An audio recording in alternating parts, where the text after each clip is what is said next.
Penat letih.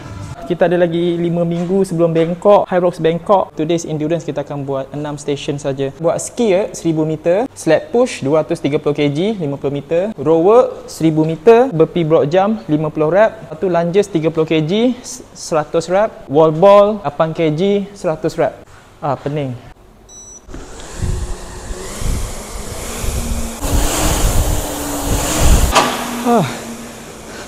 Oi, penatnya.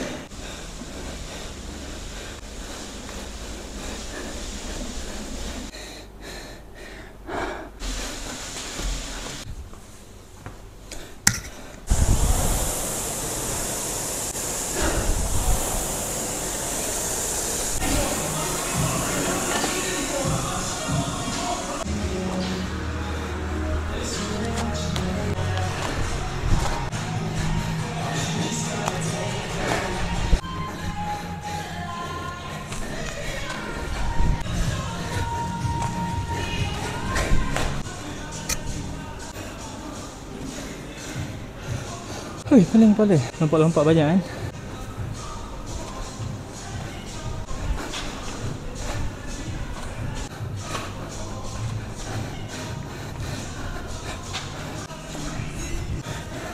Nak baling pun tak larat dah.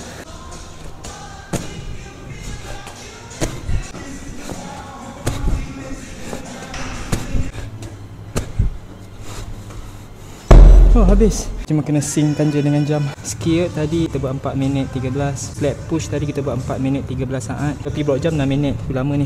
Just kita buat 2 minit 46. So kita buat 29 minit 37 saat. Punya target is 25 minit. Punya matlamat hujungnya kalau boleh sebelum 5 minggu ni kita dapat 20 minit lah. Doakan saya boleh buat yang terbaik untuk Hyrox Bangkok nanti, insya-Allah.